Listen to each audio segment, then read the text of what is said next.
എല്ലാവർക്കും നമ്മുടെ ചാനലിലെ പുതിയൊരു വീഡിയോയിലേക്ക് സ്വാഗതം. ഇന്നത്തെ റെസിപ്പി വൈകുന്നേരം ചായയ്ക്ക് നമ്മുടെ മുട്ടയും അതേപോലെ തന്നെ മൈദയും കൊണ്ടൊക്കെ എളുപ്പത്തിൽ റെഡിയാക്കി എടുക്കാൻ പറ്റാവുന്ന നല്ലൊരു സ്നാക്സിൻ്റെ റെസിപ്പി കേട്ടോ. നമ്മുടെ എഗ് പോളയുടെ റെസിപ്പിയാണ്. എല്ലാവരും നല്ല ചൂടോടുകൂടി ട്രൈ ചെയ്ത് കഴിച്ചു നോക്കുക. നമുക്ക് കണ്ടു നോക്കിയാലോ എങ്ങനെയാണ് നമ്മുടെ റെസിപ്പി ചെയ്യുന്നതെന്ന്.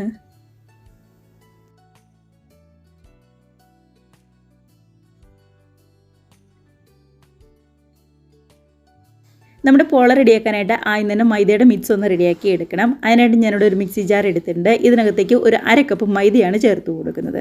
മൈദയ്ക്ക് പകരം വേണമെന്നുണ്ടെങ്കിൽ ഗോതമ്പ് പൊടി എടുക്കാം. മൈദയാകുമ്പോൾ കുറച്ചും കൂടി നല്ല ടേസ്റ്റിൽ നമുക്ക് കിട്ടും. അതുകൊണ്ടാണ് 1/2 കപ്പ് മാത്രം മതി. ഇനി ഇതിനകത്തേക്ക് ഒരു മുട്ടയുടെ വെള്ളയും കൂടി ചേർത്ത് കൊടുക്കുന്നുണ്ട്. മഞ്ഞ ചേർക്കണ്ട കേട്ടോ, വെള്ളം മാത്രം ചേർത്താൽ മതി. ഒപ്പം തന്നെ ഇതിനകത്തേക്ക് ഒരു 1/4 കപ്പ് പാലാണ് ചേർത്ത് കൊടുക്കുന്നത്. സാധാരണ കവർ പാൽ തന്നെയാണ്. ഇതിപ്പോൾ തിളപ്പിച്ച ആറിയ പാലൊന്നുമല്ല കേട്ടോ, അല്ലാതെയുള്ള കവർ പാൽ തന്നെയാണ്. ഒരു 1/4 കപ്പ് അത്രയേ ഉള്ളൂ. ആവശ്യത്തിന് ഉപ്പും കൂടി ചേർത്ത് കൊടുക്കാം. അതേപോലെ തന്നെ ഒരു 1/4 ടീസ്പൂൺ അടുത്തേക്ക് ബേക്കിംഗ് സോഡയും കൂടി ഒന്ന് ചേർത്ത് കൊടുക്കുന്നുണ്ട്. എല്ലാം കൂടി നന്നായിട്ടൊന്ന് പൊങ്ങി വരാൻ വേണ്ടിയിട്ടാണ്, സോഫ്റ്റ് ആവാൻ വേണ്ടിയിട്ടാണ് കേട്ടോ. ഇതെല്ലാം കൂടി നന്നായിട്ട് തന്നെ ഒന്ന് മിക്സിയിൽ ഇതേപോലെ അങ്ങ് അടിച്ചെടുത്തുകൊണ്ട് വരുന്നുണ്ട്. പൊട്ടുന്നതിനെ കട്ടകളൊന്നുമില്ലാതെ നന്നായിട്ട് ഇതേപോലെ ഒന്ന് അടിച്ചെടുത്ത് നമുക്കതവിടെ മാറ്റി വയ്ക്കാം. ഇനി നമ്മുടെ ഈ പോളയ്ക്ക് നല്ലൊരു ടേസ്റ്റ് കിട്ടാൻ വേണ്ടിയിട്ട് ഒരു മസാലയും കൂടി ഒന്ന് റെഡിയാക്കി എടുക്കണം. അതിനായിട്ട് പാൻ ചൂടായി കഴിഞ്ഞപ്പോൾ 2 ടേബിൾ സ്പൂൺ ഓയിലാണ് ചേർത്ത് കൊടുക്കുന്നത്.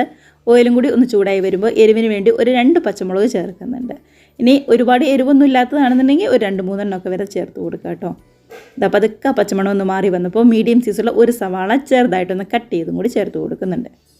അതിനുശേഷം ഈ സവാളയുടെയും അതേപോലെ തന്നെ നമ്മുടെ പച്ചമുളകിൻ്റെയൊക്കെ പച്ചമണമൊക്കെ നന്നായിട്ടൊന്ന് മാറി ഒന്നങ്ങ് ശരിക്കും ഒന്ന് വാടി വരണം. അതുവരെ ഇളക്കി കൊടുക്കാവേ.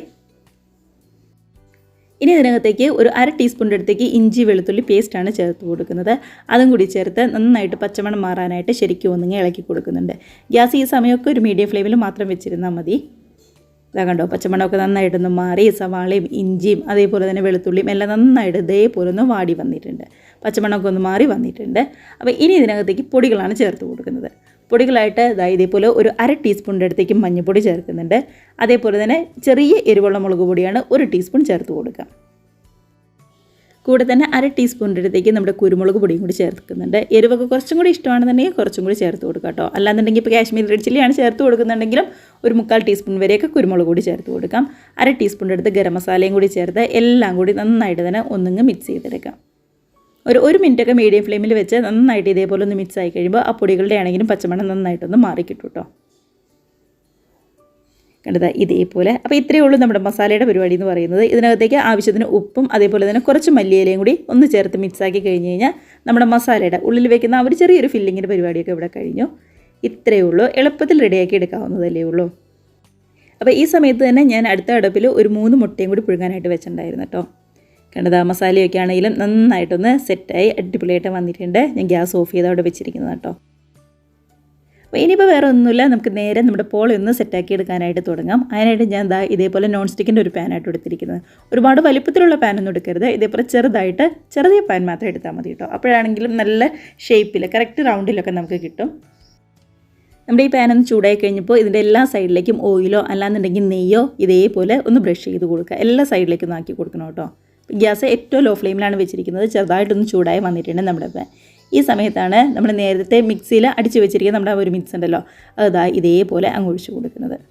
നമ്മുടെ പാലും മൈദയും മുട്ടയുടെ വെള്ളയും ഒക്കെ ചേർത്ത് അടിച്ചിരിക്കുന്ന മിക്സ് ഉണ്ടല്ലോ, എല്ലാ സൈഡിലേക്കും ഒന്നിങ്ങ് ആക്കി കൊടുത്തിട്ടുണ്ട്. അതിനുശേഷം ഇതേപോലെ പുഴുങ്ങി വെച്ചിരിക്കുന്ന 3 മുട്ട ചെറുതായിട്ടൊന്ന് റൗണ്ടിലൊന്ന് കട്ട് ചെയ്തെടുത്തിരിക്കുന്നതാണ്. അതും കൂടി ഇതേപോലെ എല്ലാ ഭാഗത്തേക്കും അങ്ങ് വെച്ച് കൊടുക്കാം. ഉണ്ടോ, അപ്പോൾ അതൊക്കെ ഒന്നങ്ങ് പ്രസ്സാക്കി കൊടുക്കുന്നുണ്ട്.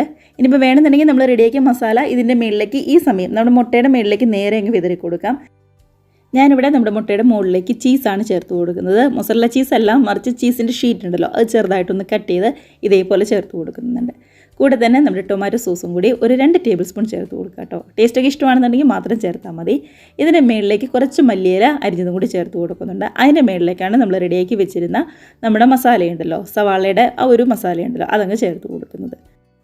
അപ്പോൾ നമ്മുടെ ഈ പോളയുടെ ലെയേഴ്സ് അങ്ങനെ കറക്റ്റായിട്ട് വേണമെന്ന് നിർബന്ധമൊന്നുമില്ല. നമുക്ക് ഇഷ്ടമുള്ള ലെയർ ആദ്യം മൈദയുടെ ആ ഒരു മിക്സ് ഒഴിച്ചിട്ട് ഏത് ലെയർ വേണമെന്നുണ്ടെങ്കിലും നമുക്കങ്ങ് വെച്ച് കൊടുക്കാവുന്നതേ ഉള്ളൂ. അതൊക്കെ നമ്മുടെ ടേസ്റ്റിനനുസരിച്ച് തീരുമാനിക്കാം കേട്ടോ. ഇതേപോലെ എല്ലാ ഭാഗത്തേക്കും ഒന്നാക്കി കൊടുത്തിട്ടുണ്ട്. അതിനുശേഷം ഒന്ന് മൂടി വെച്ച് ഗ്യാസ് ഏറ്റവും ലോ ഫ്ലെയിമിലാക്കി ഒരു 2 മിനിറ്റ് അതിൻ്റെ ഉള്ളിൽ റെഡിയായി വരും. ഇപ്പോൾ ഇതാ ഒരു 2 മിനിറ്റൊക്കെ കഴിഞ്ഞു. നമ്മുടെ ചീസൊക്കെ ആണെങ്കിൽ നന്നായിട്ടൊന്ന് മെൽറ്റായിട്ട് ആ മുട്ടയും സോസും മല്ലിയിലയും നമ്മുടെ മസാലയും എല്ലാം നന്നായിട്ട് തന്നെ ഒന്ന് യോജിച്ച് വന്നിട്ടുണ്ട്. ഇനിയിപ്പോൾ ഇതിൻ്റെ മേൽഭാഗം കൂടി നന്നായിട്ട് ഒന്ന് മുരിയിച്ചെടുക്കണം. അതിന് വേണ്ടിയിട്ട് ഇതാ ഒരു പ്ലേറ്റിൽ കുറച്ച് ഓയിൽ എല്ലാ ഭാഗത്തേക്കൊന്ന് പറ്റി കൊടുത്തിട്ട് ഇതേപോലെ ഒന്നിങ്ങ് തിരിച്ചിട്ടും കൂടി കൊടുക്കുന്നുണ്ട്. കണ്ടോ, അടിഭാഗമൊക്കെ ആണെങ്കിൽ ഒട്ടും തന്നെ കരിഞ്ഞൊന്നും പോവാതെ നന്നായിട്ട് തന്നെ ഒന്ന് മുരിഞ്ഞ് വന്നിട്ടുണ്ട്. മൈദ ആയതുകൊണ്ട് അതേപോലെ തന്നെ നമ്മൾ ബേക്കിംഗ് സോഡയൊക്കെ ചേർത്ത് കൊടുത്തുകൊണ്ട് ഒന്നും കൂടി സോഫ്റ്റായി വന്നിട്ടുണ്ട്. അതേ പാൻ അടുപ്പത്ത് വെച്ചിട്ട് വീണ്ടും ദാ ഇതേപോലെ പ്ലേറ്റിൽ നിന്ന് ഇങ്ങ് കമത്തിയിട്ട് കൊടുക്കുവാണ്. അപ്പോൾ പ്ലേറ്റിൽ നിന്ന് പെട്ടെന്ന് വിട്ട് കിട്ടാൻ വേണ്ടിയിട്ടാണ് നമ്മൾ ആ പ്ലേറ്റിൽ കുറച്ച് ഓയിലൊന്ന് പറ്റി കൊടുത്തത് കേട്ടോ. ഇനിയിപ്പോൾ മേൽഭാഗം കൂടി ഒന്ന് വരാനായിട്ട് ഗ്യാസ് ഏറ്റവും ലോ ഫ്ലെയിമിലാക്കിയിട്ട് ഒരു 10 സെക്കൻഡ് അത്ര മാത്രം മതിയാവും. പെട്ടെന്ന് റെഡിയായി വന്നോളും. റെഡിയായി കഴിഞ്ഞപ്പോൾ നല്ല ചൂടോടുകൂടി നമ്മൾ മറ്റൊരു പ്ലേറ്റിലേക്ക് കമത്തി കൊടുക്കുവാണ്. കണ്ടോ, അതാ ഇത്ര എളുപ്പത്തിൽ നമുക്ക് റെഡിയാക്കി എടുക്കാൻ പറ്റും. ഒരു 10-15 സെക്കൻഡ് അതിൻ്റെ കൂടുതൽ നമ്മൾ മേൽഭാഗം റെഡിയാക്കാനായിട്ട് ഇരിക്കരുത്. മാത്രമല്ല ഏറ്റവും ലോ ഫ്ലെയിമിലാണ് നമ്മൾ ഫ്ലെയിം വെച്ചിരിക്കുന്നത്. ആ കാര്യം പ്രത്യേകം ശ്രദ്ധിക്കണം. ഇല്ലാന്നുണ്ടെങ്കിൽ പെട്ടെന്ന് അങ്ങ് കരിഞ്ഞു പിടിക്കും കേട്ടോ. അങ്ങനെ നല്ല ചൂടോട് കൂടിയിട്ടുള്ള നമ്മുടെ മുട്ടപ്പോള ഇവിടെ റെഡി ആയിട്ടുണ്ട്. എഗ് പോള റെഡി ആയിട്ടുണ്ട്. അപ്പോൾ ഇത്രയേ ഉള്ളൂ. ഏറ്റവും സിമ്പിളായിട്ട് റെഡിയാക്കി എടുക്കാൻ പറ്റാവുന്ന റെസിപ്പി തന്നെയാണ്. എല്ലാവരും ട്രൈ ചെയ്ത് നോക്കി വൈകുന്നേരം ചായയ്ക്ക് നല്ല ചൂടോടുകൂടി അടിപൊളിയായിട്ട് ഇരുന്ന് കഴിക്കാം കേട്ടോ. വീഡിയോയ്ക്ക് ഇഷ്ടമായിട്ടുണ്ടെങ്കിൽ ഒന്ന് ലൈക്ക് അടിച്ച് ഷെയറും കൂടി ചെയ്യാനും അതേപോലെ തന്നെ ആദ്യമായിട്ട് കാണുന്നവരാണെന്നുണ്ടെങ്കിൽ ഒന്ന് സബ്സ്ക്രൈബ് കൂടി ചെയ്യാനായിട്ട് മറക്കല്ലേ. അപ്പോൾ എല്ലാവരും നമ്മുടെ ഈ പോള ഇതേപോലെ ട്രൈ ചെയ്ത് നോക്കി നല്ല ഹാപ്പി ആയിട്ട് ഇരുന്ന് കഴിക്കാം കേട്ടോ. നമുക്ക് പുതിയ വീഡിയോസൊക്കെ ആയിട്ട് വീണ്ടും കാണാം. അതുവരെ എല്ലാവർക്കും ബൈ.